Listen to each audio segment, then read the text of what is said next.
Wala sa talent yan. Nasa sipag yan. Sa ating buhay, marami tayong kilala na mga tao na magaling naman. Grabe ang talent. Grabe ang mga abilities nila. Minsan, nagugulat ang mga tao sa paligid niya na may kakayanan pala silang ganon. Kaya pala niya ng ganon. Pero bakit ganon? Bakit ganon ang kalagayan niya sa buhay? Bakit parang hindi match?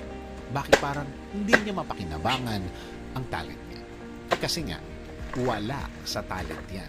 Nasa sipag at attitude yan. May mga taong kahit ilang beses mo lang binigyan ng chance, nabigyan ng chance ng buhay, bakit parang hindi umangat? Parang hindi nagle-level up. Parang hindi niya napapakinabangan ang kaya niyang gawin.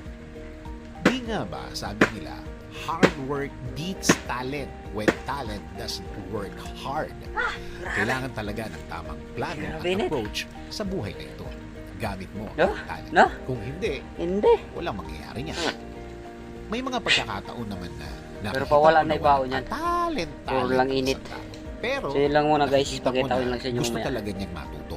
Guys, ito yung labasan sa tabon ng uling na bao. O labas-labas, kaya niyang isakripisyo basta madagdagan gilid, lang ang alam niya lupa, at mag-level up ang talent tapos niya. dahon.